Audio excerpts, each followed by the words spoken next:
요한일서 2장 7절로 11절 말씀 우리 함께 읽도록 합니다. 사랑하는 자들아, 내가 새 계명을 너희에게 쓰는 것이 아니라 너희가 처음부터 가진 옛 계명이니 이 옛 계명은 너희가 들은 바 말씀이거니와 다시 내가 너희에게 새 계명을 쓰노니 그에게와 너희에게도 참된 것이라. 이는 어둠이 지나가고 참빛이 벌써 비침이니라.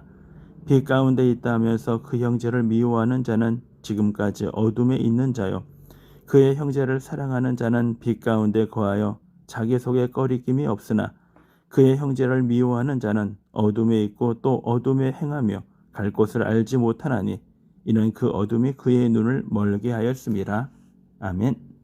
옛 계명과 새 계명 두 번째 시간 우리 함께 말씀을 나누도록 하겠습니다. 우리가 누군가를 사랑하게 되면 절대로 그 사람을 피해 줄 수 없습니다. 우리가 누군가를 사랑하게 되면 자신의 이득을 위하여 그를 이용할 수 없다라는 것입니다. 그러므로 사랑하면 사랑이 율법의 완성이라고 우리들에게 이야기해 주셨습니다. 예수님이 새 계명을 주셨습니다. 요한복음 13장 34절 35절 말씀에 보면 새 계명을 너희에게 주노니 너희는 서로 사랑하라. 어떻게 사랑하라고요? 내가 너희를 사랑한 것 같이 사랑하라고 말씀하십니다. 주님이 자신을 십자가에 내어 주기까지 우리를 사랑하신 그 사랑으로 사랑하라. 그러면 세상이 너희가 내 제자인 줄을 알게 될 것이다 라고 얘기합니다. 우리가 주님의 제자라면 주님이 우리에게 주셨던 주님의 방법 사랑해야 합니다. 그것이 주님이 우리에게 주신 새로운 계명이라고 지난 시간에 함께 말씀을 나누어 봤습니다. 영국 리버풀에 유명한 레코드 가게가 있습니다. 이 가게가 유명한 것은 비록 유명하지 않는 가수라 할지라도 그가 레코드를 내거나 음악을 내면은 이 가게만큼은 모든 가수들의 레코드를 소장하고 있기 때문이죠. 그래서 멀리서 오기도 하고 때로는 주문을 부탁하기도 합니다. 한 10대 소녀가 이 레코드 가게를 들렸습니다. 그리고 어떤 레코드를 이야기하지만 그 가수도 그 가수가 불렀던 노래 역시도 이 주인은 알 수가 없습니다. 그래도 이 어린 소녀가 그 곡을 찾는 것에 대하여 그러면 내가 알아봐주고 그 곡을 구해주겠다고 종이에다가 가수의 이름과 곡의 이름을 적었습니다. 그리고 수소문하기 시작하다가 독일 함부르크의 한 레코드 가게에 이 판이 있다라는 것을 알게 됩니다. 그래서 그는 우편으로 그거를 소포로 받고 그리고 그 여자를 부릅니다. 소녀를 부릅니다. 그리고 소녀는 이 가수가 유명하게 될 거라고 이야기를 하면서 그 노래를 같이 듣습니다. 그러자 이 사람은 그 사람을 수소문해서 그 사람이 길거리 공연하는 곳에 함께 가게 됩니다. 그리고 그 노래를 직접 들은 이후에 그 사람의 팬이 되어지고 그 사람에게 자신이 그의 매니저가 되겠다고 그렇게 약속을 하며 그때부터 이 매니저는 아주 열심히 이 사람을 알리게 되고 이 사람은 그 기회를 타서 2년이 되던 해 세계적으로 유명한 가수가 되어집니다. 이 매니저 이름은 브라이언 앱스타인이고 그 가수들의 이름은 그룹의 이름은 비틀즈입니다. 어쩌면 이 소녀와의 약속 그로로 말미암아 브라이언 앱스타인이라는 유명한 매니저를 만나게 되고 그로 말미암아 숨겨져 있던 비틀즈라는 유명한 그룹이 이제 세계적으로 유명해지게 되는 것입니다.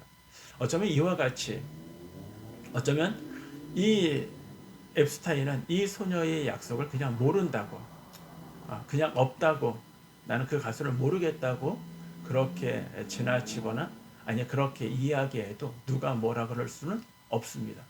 그런데 그는 사람과의 만남을 소중히 생각했고 약속하고 귀중히 그 약속을 신실하게 지켰습니다.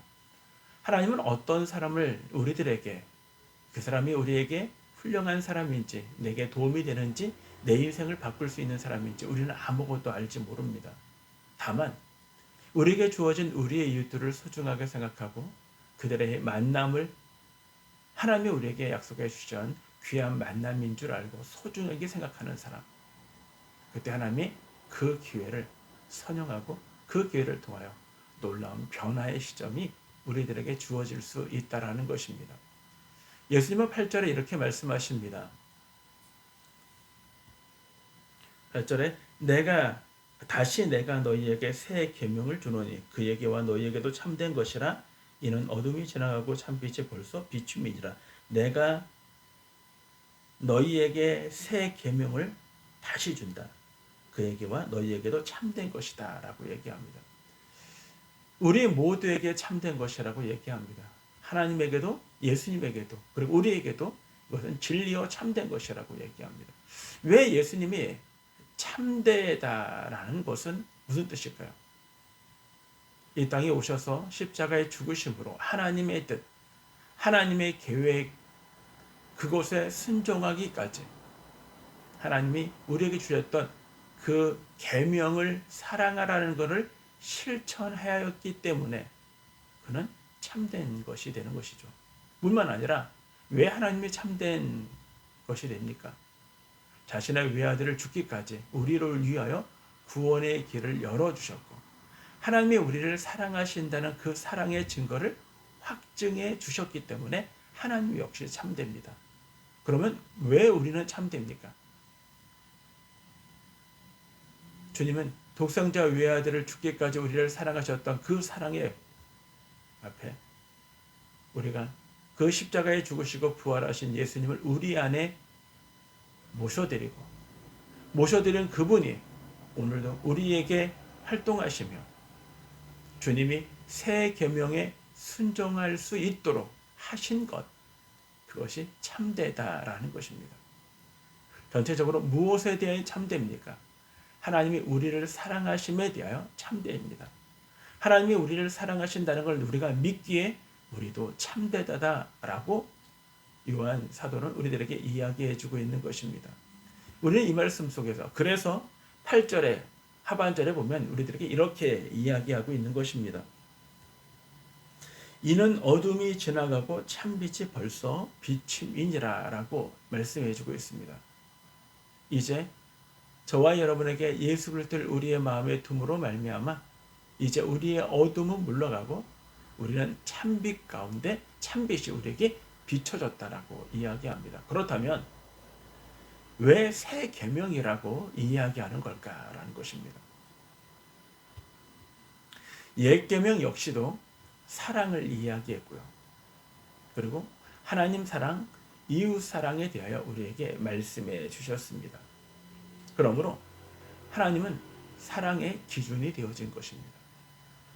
옛 계명도 우리가 들었고 옛 계명도 우리가 소유한 바 되었고 옛 계명에 대해서 우리는 알고 있었다라고 얘기합니다. 그런데 하나님은 이 옛 계명을 통하여 하나님의 사랑이 기준을 우리에게 계명으로 주셨습니다. 하나님이 우리를 사랑한다라는 것을 알기 위하여 계명을 주신 것입니다. 그러므로 하나님의 말씀을 잘 지키는 자는 하나님의 사랑을 알고 하나님의 계명에 순종하게 되는 것이요.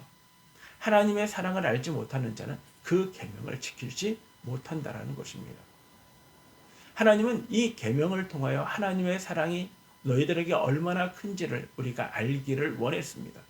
그런데 하나님의 의도와는 다르게 하나님의 옛 백성들은 그렇게 생각하지 않았습니다. 그들은 그냥 계명을 문자적으로 지키기만 하면 내가 금식하고 내가 가난한 자를 구제하고 그리고 내가 시간을 내어 기도하면 이러면 계명을 지키는 거라고 생각했습니다. 하나님은 하나님의 사랑의 의도, 형식이 아닌 의도를 알기를 원하셨는데 이들은 그러지 않았습니다. 이것이 옛 언약입니다. 이것이 옛 계명입니다. 하나님의 의도와 다르게 삶을 살아가는 그들에 대하여 하나님은 하나님의 사랑이 무엇인지를 다시 그들에게 다른 방법으로 알려주시고자 했습니다. 그것이 하나님이 친히 인간의 몸을 입고 이 땅에 오셔서 우리를 위하여 십자가에 죽기까지 우리를 사랑하신 하나님의 사랑을 우리에게 보여주신 것, 그것이 바로 예수 그리스도의 십자가의 사건인 것입니다. 그러므로 예수님이 우리를 위하여 자기를 내어주신 것처럼 우리가 서로 사랑하는 것, 그리고 이제 형식이 아닌 우리의 마음으로 하나님을 사랑하는 것, 그것이 바로 새 계명이 되어지는 것입니다. 여기서 우리는 이렇게 생각해 볼 수 있습니다.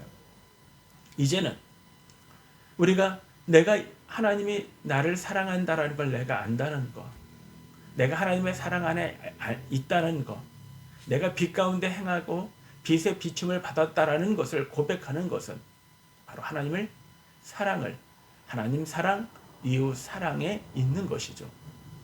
우리가 부득이함으로 하나님을 사랑한다고 고백하며 예배를 드리는 것, 어쩔 수 없는 것으로, 아니면 그 시간에 1시간 예배를 드리면 돼 라는 생각, 아니면 주일을 빠지면 찝찝하기 때문에 어쩔 수 없이 드리는 것, 이것은요 진짜 하나님의 사랑, 옛 언약 속에 했던 그들의 형식적인 것을 우리가 반복하는 것과 동일한 것입니다.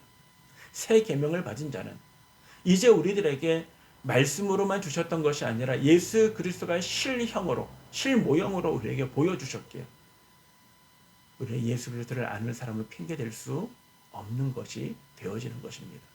그러므로 내가 지금 빛 가운데 삶을 살지 못하거나 내가 형제를 미워하는 자리에 이르게 된다면 우리는 하나님의 사랑을 알지 못하는 자요, 뿐만 아니라 하나님의 빛 가운데 있는 사람이 아니라고 우리들에게 10절과 11절 우리들에게 이야기하고 있는 것입니다. 11절에 보면 그의 형제를 미워하는 자는 어둠에 있고 또 어둠에 행하며 갈 곳을 알지 못한다라고 이야기해 주고 있는 것입니다. 오늘 하루 우리의 신방계 모든 믿음의 성도들은 우리가 우리의 형제들을 하나님의 사랑, 그 사랑을 아는 자, 하나님의 빛을 비춤을 받은 자답게 형식이 아닌 진실함으로 사랑할 줄 알고 그를 위하여 진실한 마음으로 기도하시는 저와 여러분 우리 모두가 되어지기를 주님의 이름으로 축원합니다.